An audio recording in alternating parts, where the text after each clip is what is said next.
3 chaves para mudar a sua vida, da palavra de Deus. Amém? Na história da nação brasileira, nós temos alguns acontecimentos que certamente se destacam e marcaram as nossas vidas e até hoje, de certa forma, impactam as nossas vidas. Sem dúvida alguma, na história, um dos eventos que trouxe um grande impacto no modo de vida foi a abolição da escravatura. Isso aconteceu através de uma lei áurea que foi proclamada pela princesa Isabel, exatamente na data do dia 13 de maio de 1888. A regente principal do Brasil naquela ocasião era a princesa Isabel, e ela estabeleceu então essa lei áurea. Porém, as coisas não mudaram de imediato. Na verdade, se levou um tempo, muito tempo, para que essa lei começasse a entrar em vigor no modus operandi da nação. A lei já estava estabelecida, portanto, a escravatura já havia sido abolida. Porém, o estado de escravidão ainda se instaurou por muito tempo. Primeiro, sem dúvida alguma, por interesses econômicos. Amém? Porque haviam determinados senhores que não tinham interesse algum em liberar os seus escravos, porque ganhavam e ganhavam muito com isso. E também em razão da falta do conhecimento, da falta da informação de que havia uma lei que agora cada escravo poderia ser livre. Então a falta do conhecimento, da informação, também dificultou e promoveu essa demora para que de fato ocorresse uma mudança vivencial, porque havia uma lei estabelecida, algo legalmente estabelecido, que dava o direito para que cada escravo fosse de fato livre. Mas ainda, com certeza, há outros motivos para essa demora, mas ainda existe uma terceira razão principal, que era que mesmo alguns escravos, sabedores dessa lei, não acreditavam na sua liberdade. Então, a libertação, na verdade, demorou muito, muito tempo. Porque toda mudança substancial, toda mudança profunda na vida de uma pessoa, demanda tempo. A coisa não acontece assim da noite para o dia. Não acontece assim, sabe, num estalar de dedos. Mesmo tendo algumas realidades estabelecidas, seja pela lei ou por promessas de Deus nas nossas vidas, muitas vezes demanda tempo para que nós possamos levar uma promessa estabelecida por Deus na sua palavra a se tornar uma experiência vivencial nas nossas vidas.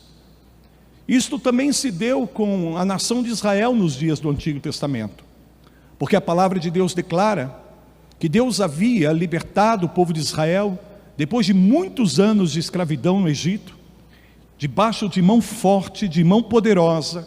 Deus manifestou toda a sua glória no Egito, liberando cada um dos filhos de Israel debaixo de milagres, debaixo de poder sobrenatural. E diz a palavra de Deus que Deus, durante todo o tempo em que eles estavam ali no deserto, Deus os sustentou, Deus os guardou, Deus os livrou, Deus os conduziu, até que eles chegassem às margens da nova terra, da terra prometida. E é interessante porque na linguagem figurada das Escrituras, ou até mesmo na tipologia, a gente pode entender que, assim como para Israel a terra da promessa era a possibilidade de uma nova vida que Deus de fato havia prometido e estabelecido para os filhos de Israel, se compara espiritualmente a nossa vida nova em Cristo Jesus, que Cristo lá na cruz conquistou para mim e para você.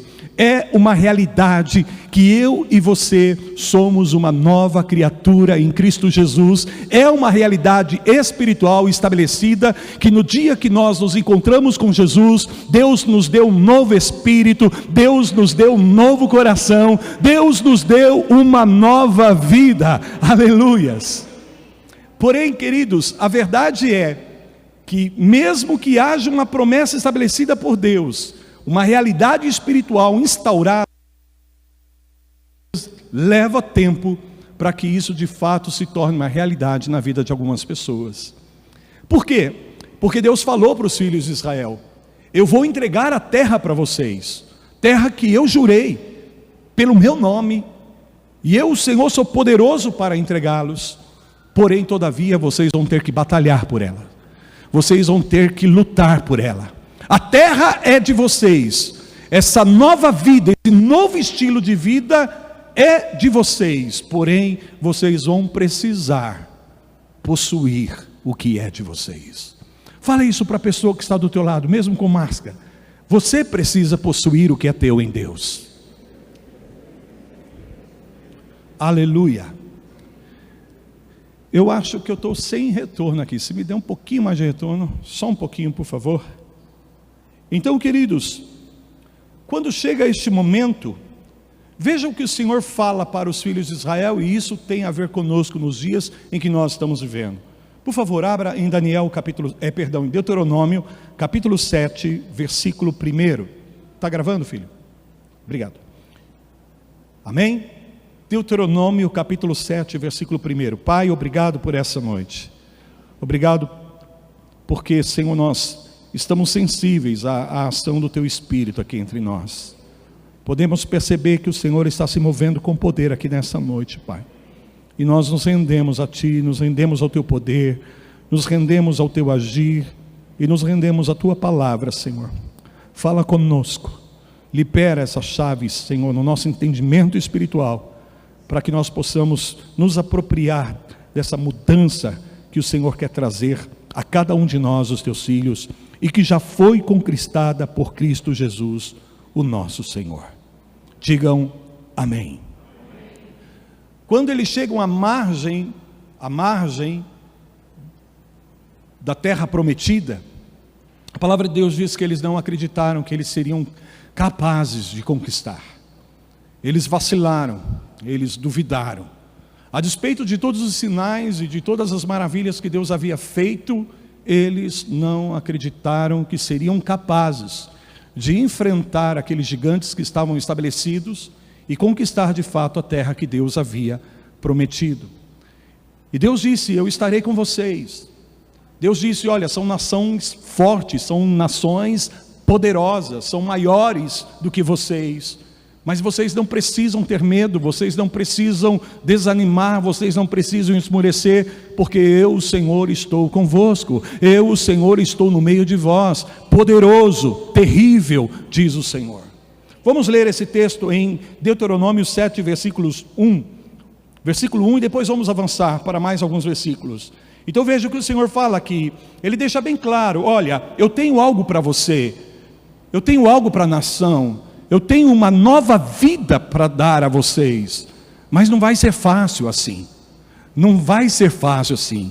Apesar de termos a garantia de que Deus nos dá, Deus em todo tempo deixa muito claro que o processo vai demandar de cada um de nós um engajamento, um comprometimento, uma disposição, que não podemos abraçar o desejo de entrar nessa nova vida com um coração dobre, com a mente dividida. Nós precisamos entrar inteiros aí, nós precisamos entrar de coração, se queremos verdadeiramente tomar aquilo que foi conquistado por Cristo para nós, precisamos de fato ser intencionais. Posso ouvir um amém? Precisamos ser intencionais. Era isso que Deus estava demandando dos seus filhos, amém? Do povo de Israel nesses dias, quando o Senhor teu Deus, Ele diz aqui, olha, te introduzir na terra a qual passas a possuir. Veja o processo processo, Deus está dizendo: eu vou guiá-los, eu vou conduzi-los e irei introduzi-los, mas vocês vão precisar possuir. Levanta a tua mão direita e diga: possuir.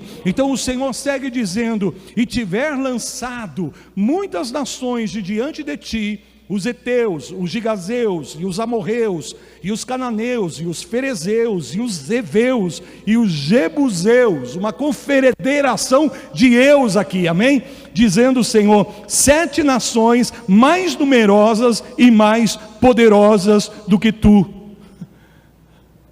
Deus não está falando isso para desanimar os seus filhos, amém? Deus está dizendo: a tarefa é grande, a batalha vai ser árdua. Queridos, quem abraçou o estado da fé, abraçou um bom combate.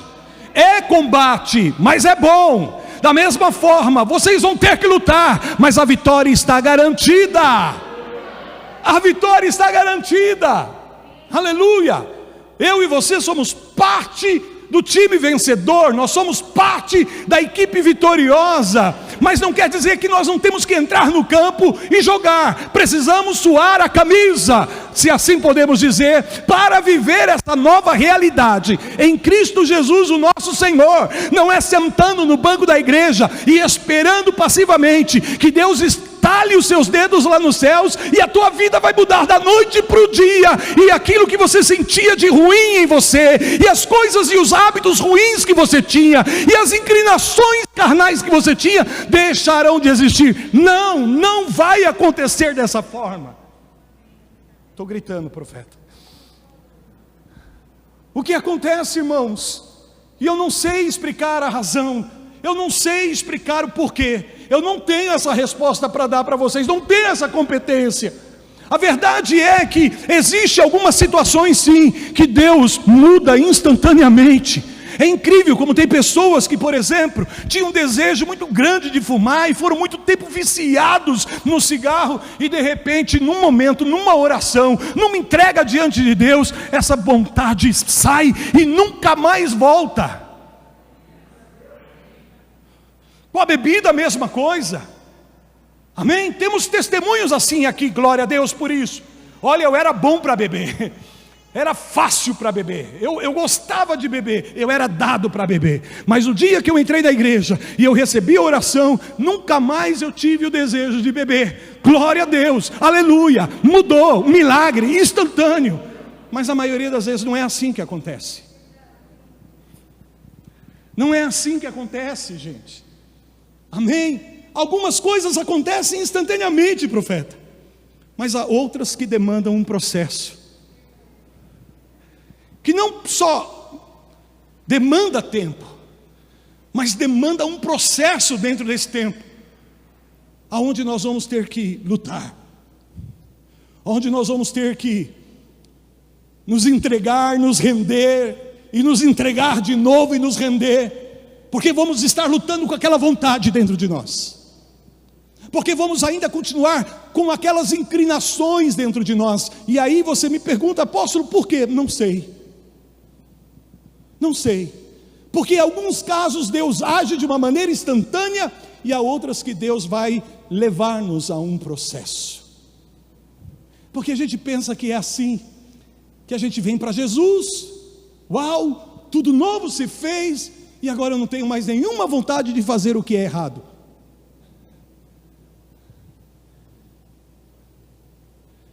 Por que eu ainda tenho algumas inclinações? Por que, apóstolo, eu ainda, de repente me vejo irado tão rapidamente com algumas coisas?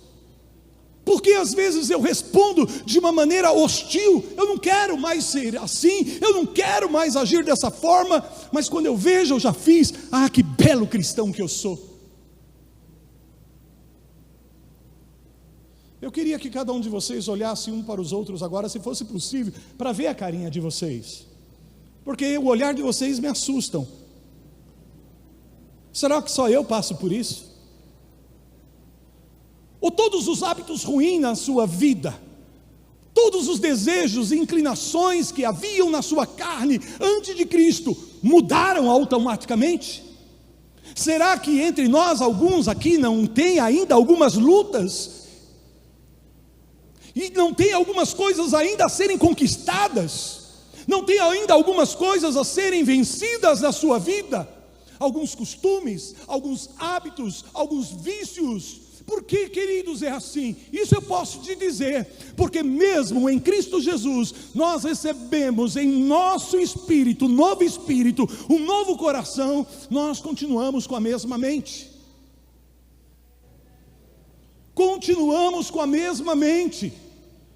E é como os heveus, os jebuseus e toda essa confederação de eus que nós encontramos aqui, são nações fortes, são poderosas, mais fortes do que você pode admitir. Porque quantas vezes você já tentou na tua força mudar algumas coisas da tua vida, alguns comportamentos, algumas atitudes, alguns hábitos, e por um tempo você até consegue, e de repente, quando você menos espera, você volta às mesmas práticas, você volta aos mesmos comportamentos, você volta às mesmas emoções, aos mesmos pensamentos, às mesmas vontades.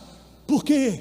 Porque a cada dia, querido, o que foi estabelecido no nosso espírito precisa ser codificado pela nossa mente. E é o que Paulo chama do processo de renovação do nosso entendimento, porque há uma vida nova dentro de nós, diga aleluia, há uma novidade de vida querendo sair, querendo ser estabelecida em cada aspecto da nossa vida, em cada área da nossa vida.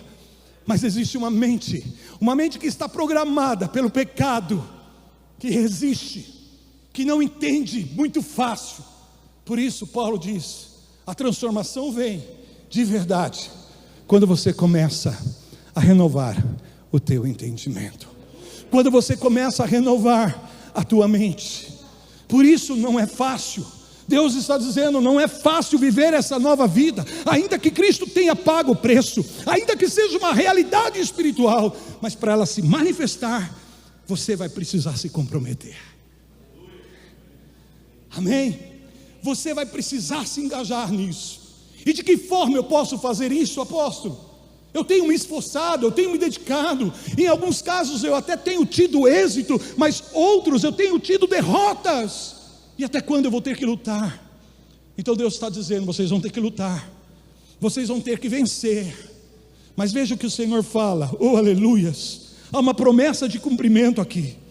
Mas Deus está deixando claro, haverá muita resistência, haverá muitos obstáculos. Então como eles poderiam tomar essa nova vida que eles tinham pela frente? Como você pode de fato tomar essa nova vida que você já tem em Cristo Jesus? Deus dá 3 chaves para nós aqui, nos versículos 21 e 22. Estão comigo? Aleluia. Já estou terminando. Não te espantes diante deles. Está aí a primeira chave. Estão comigo? Eu estou lendo Deuteronômio, capítulo 7. Agora eu estou no versículo 21. Primeira chave que Deus dá diz assim: não te espante diante deles. Aleluia. Não te intimides, não desanimes. Sabe, não fique maravilhado com a grandeza, com a dificuldade, com a complexidade dessa situação que você precisa vencer na sua vida. Não olhe para isso e não deixe que isso fale mais forte ao teu coração. Porque Deus sabe. Se você, que nem diz os antigos, botar reparo no gigante, na complexidade daquilo que você precisa vencer na sua vida, você vai esmorecer, você vai desanimar, você vai ficar pasmado, como diz a palavra de Deus. Então não te espantes, não fique pasmado, não tenha receio, não se dê por vencido, não se entregue, não jogue a toalha. Deus está dizendo a você. Sim, o desafio é grande, mas você não deve se apegar ao fato da grandeza dos teus inimigos, da dificuldade que você tem para alcançar algumas vitórias na sua vida. Saiba, e aí vem a segunda chave. O Senhor continua dizendo: porque o Senhor teu Deus está no meio de ti, Deus grande e terrível. Aleluia. Essa é uma promessa linda, essa é uma promessa maravilhosa. É por isso que eu amo esse Deus. Ele não deixa a gente sozinho, profeta. Ele não nos desampara em nenhum momento. A gente vai ter que passar sim por muitas coisas. Ele nunca nos escondeu essas realidades, mas ele disse: sim, os inimigos serão grandes, os desafios serão enormes, maiores do que você, mas eu estou convosco, como Deus grande e poderoso. Aleluia! Deus grande e poderoso, Deus magnífico e terrível, é esse Deus que está na tua vida, é esse Deus que está contigo. Aleluia! Essa é a segunda chave. Deus está dizendo: eu estou com você, eu não abro mão de conduzi-lo nesse processo, meu filho. Aleluias. E a gente pode ver nos detalhes Deus conosco. É verdade, eu sei. Há muitos momentos mesmo que não há evidências da presença de Deus, que parece que Deus não está conosco, mas só parece, porque você, sabe, vai confiar mais um pouquinho, e de repente Deus vai manifestar a grande evidência de que Ele está com você. É assim ou não é, amados? Se você já está servindo ao Senhor há algum tempo, você sabe do que eu estou falando. Parecia que não ia dar, parecia que você estava sozinho, parecia que não tinha mais saída, mas Deus estava agindo no oculto, Deus estava trabalhando nos bastidores, Deus estava movendo céus e terra, para convergir o momento certo, porque Ele diz: eu estou com você. Às vezes os nossos sentimentos irão negar isso, as nossas circunstâncias irão negar isso, mas a palavra não nega. Deus não mente. Amém, queridos? Fala isto comigo: Deus está comigo em todo o tempo. É por essa razão que eu não tenho que me espantar, ficar admirando a complexidade do desafio que eu tenho pela frente. Porque se eu entender as implicações dessa verdade de que Deus está comigo, oh aleluias, se eu verdadeiramente compreender no meu coração as implicações que existem nesse fato de que Deus está dizendo: estarei convosco todos os dias, e eu creio também, em todo dia Ele está conosco. Para certificar disso, Ele botou em nós o seu Espírito Santo. Nós só nascemos de novo por causa do poder do Espírito Santo. Nós só somos uma nova criatura por causa da habitação do Espírito Santo de Deus. É o selo da promessa de Deus na minha vida e na sua vida, que Ele não nos deixa, que Ele não nos desampara. Sim, vamos batalhar, mas o Senhor está conosco nessa batalha. E como Ele está conosco, poderoso, como um Deus forte, como Deus que está pronto, como Deus que tem toda a habilidade de lidar com as situações, se nós tão somente dependermos dEle, se nós tão somente confiarmos nele. Sabe o que Deus está falando aqui? É que você só vai vencer se você viver em comunhão comigo, diz o Senhor. Se você viver em comunhão diária comigo. Sabe, a primeira chave é essa: é não ficar espantado com o tamanho do problema que você está enfrentando, com a grandeza do teu inimigo. Mas a segunda chave é saber que o Senhor está contigo, e isso deve gerar no teu coração uma devoção, uma entrega, uma rendição, uma comunhão, uma busca, e ao mesmo tempo abrir contexto na tua vida, para que essa presença possa ser manifestada. Porque Ele está dizendo: eu estou com você, eu estou com você. Às vezes nós não estamos tão conscientes das implicações dessa palavra, e nos sentimos sozinhos dentro da situação.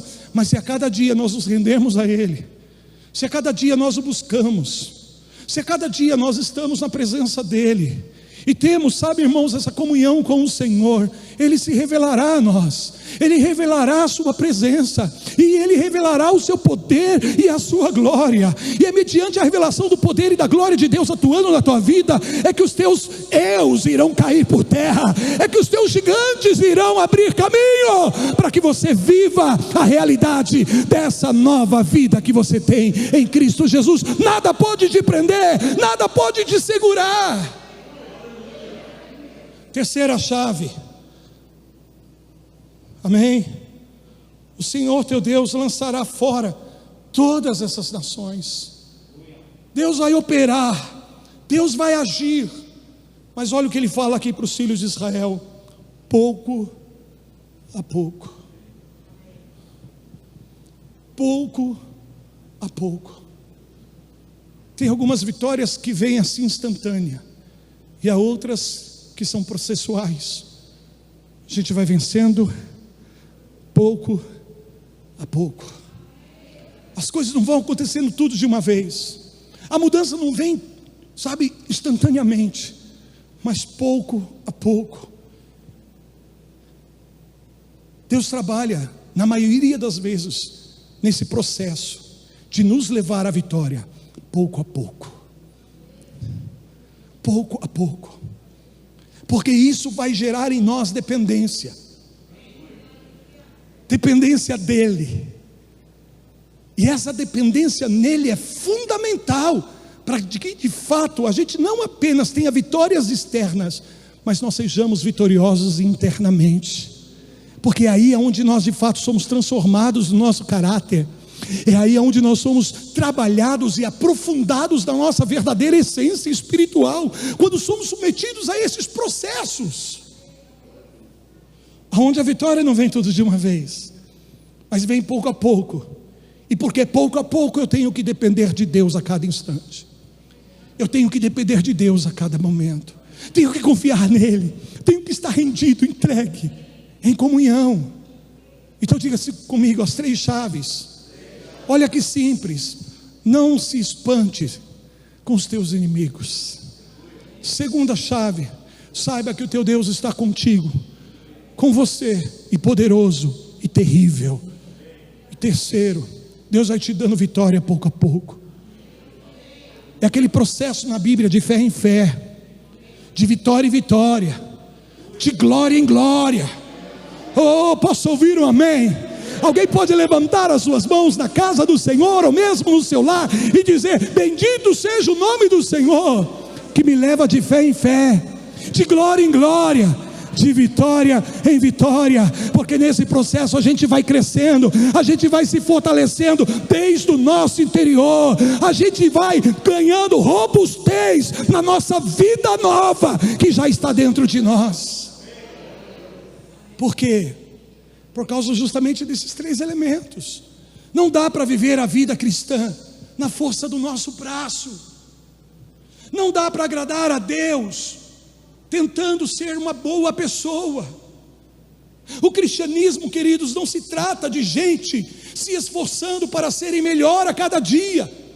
O cristianismo se trata do poder do Espírito Santo transformando as nossas vidas desde o momento em que nós somos salvos.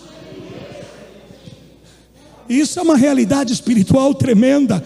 Não é uma mudança, sabe, artificial, superficial. Não, queridos. Essa é uma transformação poderosa que acontece no mesmo instante que você reconhece Jesus como teu Senhor, como teu Salvador. Deus te dá um novo espírito, Deus te faz uma nova criatura, Deus te dá um novo coração, Deus te tira do império das trevas e coloca no reino da sua luz. Você estava morto no pecado, mas agora você está vivo em Cristo. A novidade de vida. Isso é o cristianismo. Isso é viver Jesus, ser de Jesus.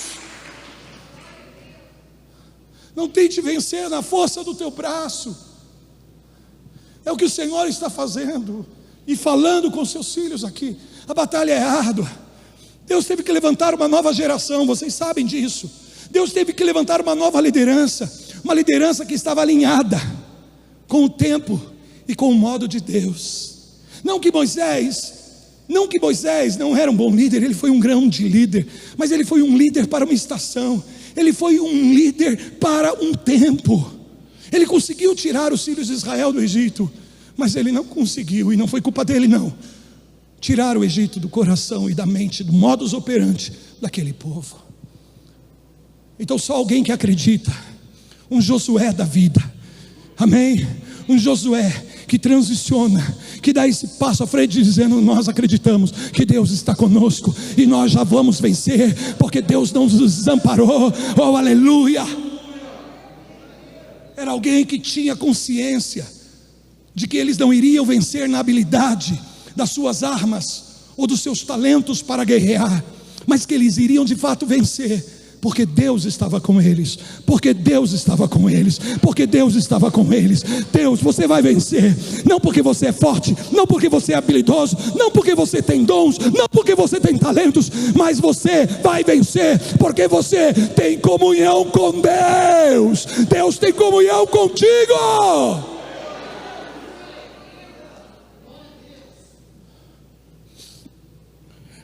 Faz sentido essa palavra para você hoje? Digam glória a Deus. Fala comigo: pouco a pouco. Não temas. Não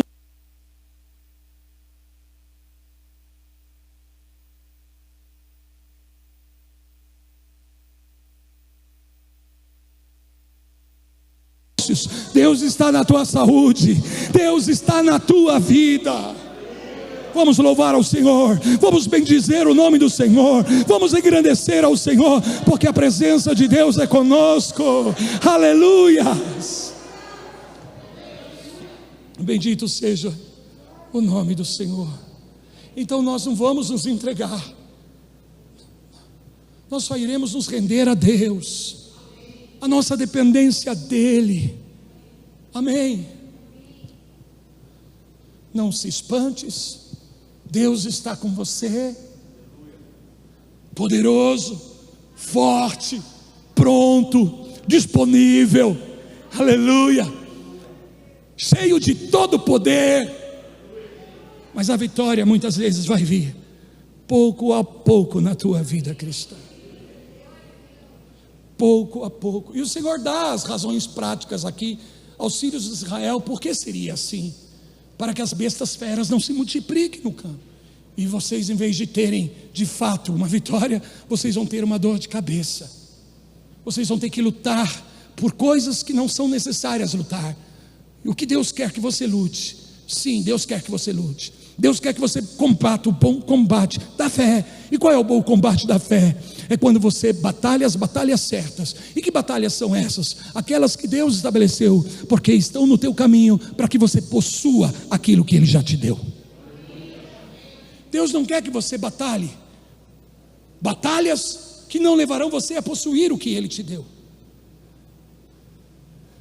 Aleluias. Os animais, Deus está dizendo: deixa que eu trato com eles. Então simplesmente se sujeitem e confiem em mim em todo o processo. Fala assim comigo: dependência. Esses dias são dias maus, são dias difíceis, mas a nossa consciência da nossa dependência de Deus, que sempre existiu, está crescendo. Nós estamos começando a ter clareza que de fato nós dependemos dEle e só dEle. Digam amém, digam glória a Deus. Por isso nós precisamos entender o que Paulo fala em Romanos, capítulo 7. Agora eu já estou entrando no horário do culto do domingo passado. Ninguém diz amém, não é?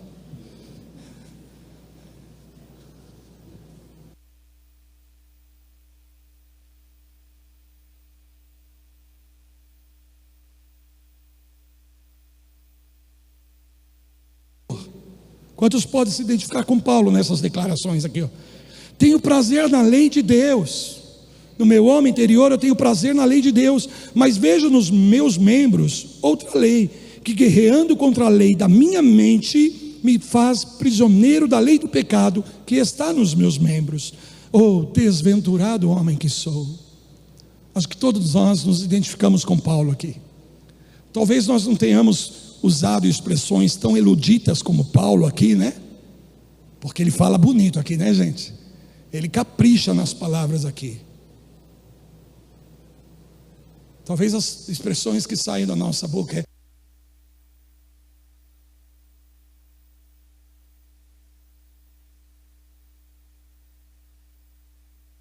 novo. Esse desejo de novo, oh meu Deus. E aí Paulo diz: desventurado o homem que sou. Algumas versões usam a expressão miserável homem que sou. Graças a Deus o texto não para aí.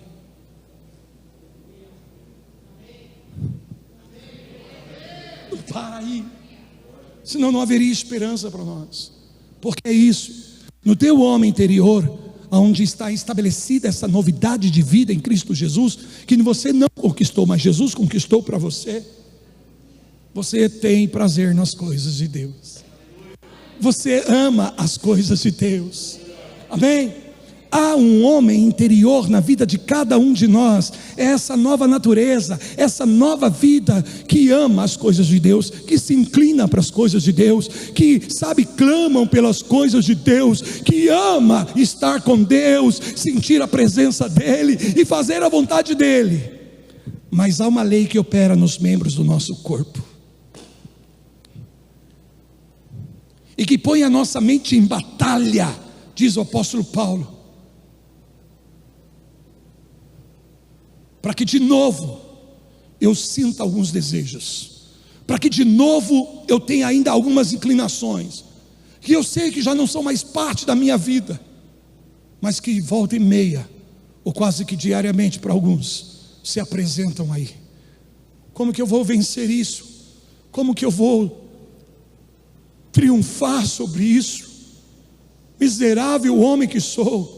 Paulo está dando um decreto inicial aqui, dizendo: se depender de mim eu não venço, se depender de mim eu não tenho saída, se depender de mim eu estou frito, eu estou morto, eu estou condenado. Mas graças a Deus que há um homem, um Deus, melhor dizendo, que se fez homem, que venceu por mim e por você. Aleluia! Jesus, o Deus encarnado. Não, queridos, não se trata de um anjo, não se trata de uma aparição divina, é de Deus encarnado, feito carne, habitando na carne, se tornando semelhante a mim e a você em tudo, no que concerne a humanidade, a viver como ser humano. Dor de barriga? Teve. Precisava ir no banheiro? Precisava. Não se escandalize com o que eu vou te dizer, mas sim, o estômago de Jesus doía quando ele tinha muita fome. Sim, o seu corpo precisava de água. Sim, queridos, ele precisava se banhar. Sim, ele precisava limpar. Não pensamos nisso. Mas se pensarmos num Deus que está aí, vivendo isso, se sujeitando isso, já seria por demais humilhante. Sim, todo ser humano tem uma beleza incrível, capaz de fazer coisas extraordinárias, coisas maravilhosas, mas todos nós temos um lado cruel também, feio, sujo, fedido. Jesus teve que passar por isso. Tudo que você já passou, ele já passou também. Tudo que você já sentiu na tua humanidade, ele sentiu também. Hebreus capítulo 4, não precisa abrir, mas Hebreus capítulo 4, o autor nos fala exatamente sobre isso, no versículo 15, depois você pode ler, diz assim: semelhante a nós em tudo, em toda e qualquer necessidade, semelhante a eu e a você.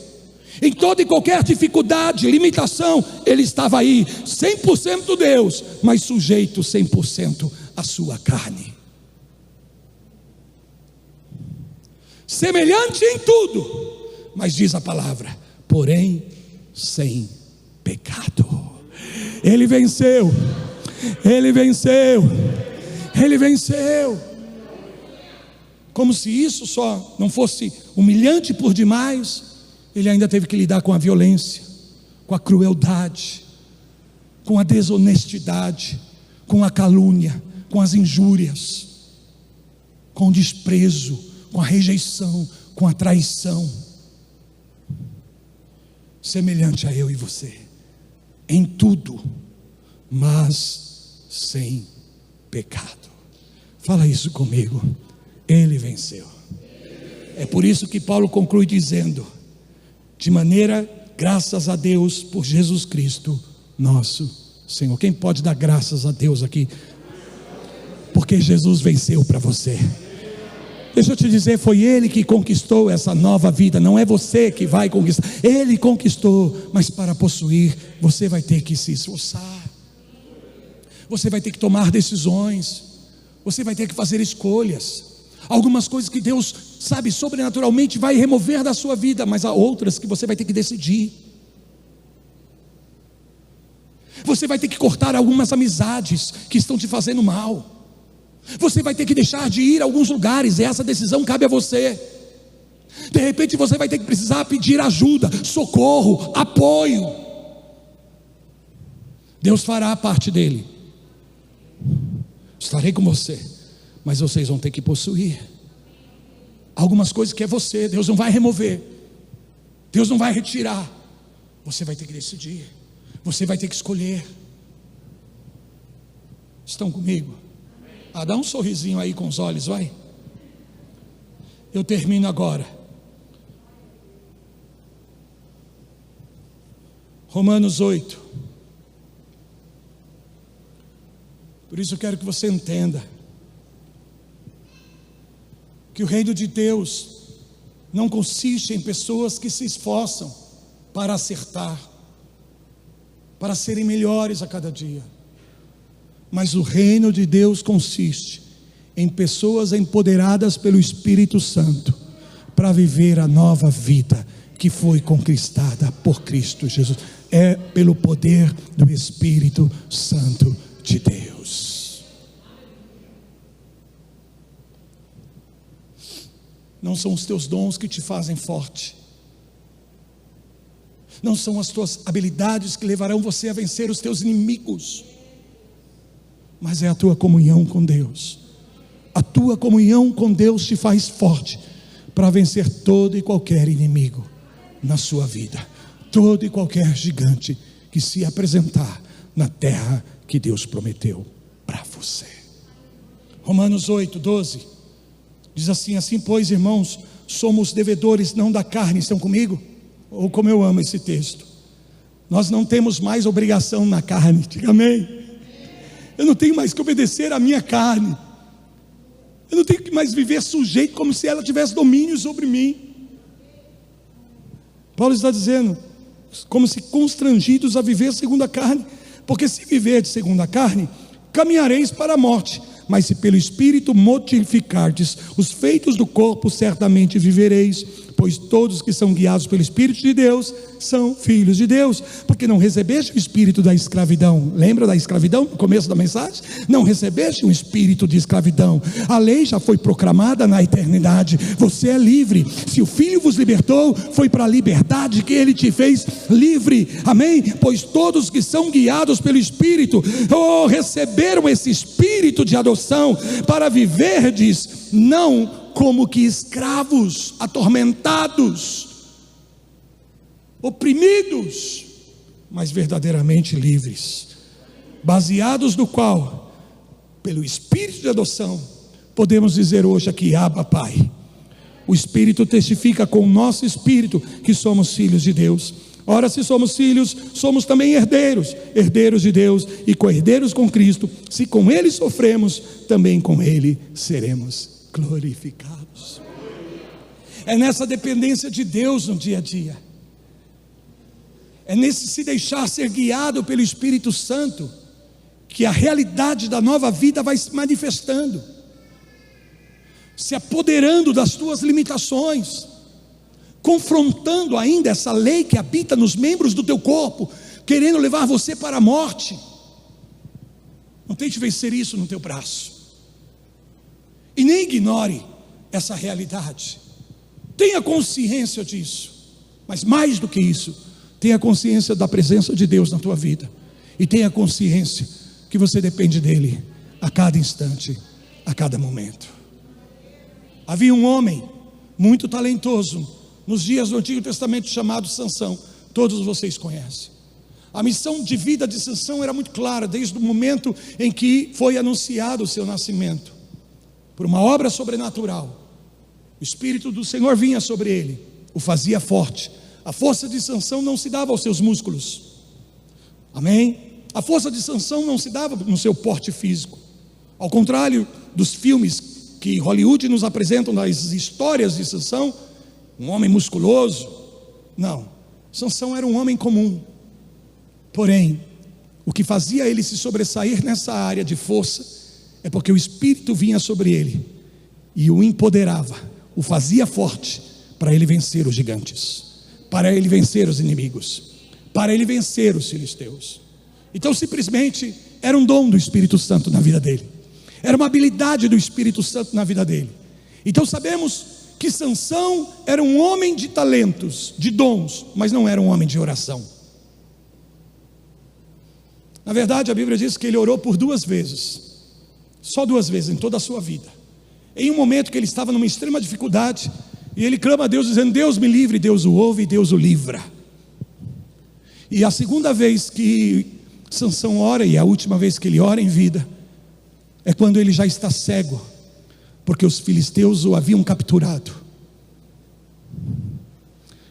furado os seus olhos, colocado em cadeias. E diz a palavra de Deus que agora os filisteus estavam zombando, escarnecendo. Fizeram de Sansão um espetáculo público para divertir os filisteus. Reunidos em um culto para Dagom, o deus dos filisteus. Diz a Bíblia que um dos principais, haviam mais de 3.000 homens e mulheres ali, reunidos naquela casa, naquele culto pagão, no momento em que estavam zombando e escarnecendo de Deus, ridicularizando da condição de Sansão. Então mandam chamar para divertir o povo e o colocam ali em laços, em ataduras, escravo, aprisionado. E ele pede para o moço que o carrega, dizendo: por favor, coloque minhas mãos perto das colunas que sustentam essa casa, para que eu possa me apoiar. E ali as pessoas zombando, rindo, virou um palhaço. Um servo de Deus, com uma missão tão nobre, estava ali servindo como um palhaço, bobo de corte, sem visão, trancafiado. Então ele põe as suas mãos em apoio naquelas 2 colunas, e ali ele faz a sua segunda oração na vida. Pelo menos é o que registra nas Escrituras. Isso está em Juízes, no capítulo de número 16, versículo 28, eu vou ler. Sansão clamou ao Senhor e disse: Senhor Deus, peço-te que te lembres de mim. Ele nunca foi um homem de comunhão com Deus, mas agora nesse momento ele diz: lembra-te de mim, Senhor, e dai-me força só esta vez, para que eu possa vencer os inimigos. E você conhece o fim da história. Deus o ouviu, Deus lhe deu força, e o texto termina consagrando a vida de Sansão no que concerne ao cumprimento do propósito da missão da sua vida. E mais foram os mortos filisteus que Sansão matou na sua morte do que em toda a sua vida. Fala assim comigo: o poder é de Deus, a força é de Deus, por isso a glória é dele. Ponte de pé e aplauda bem forte o nome do Senhor.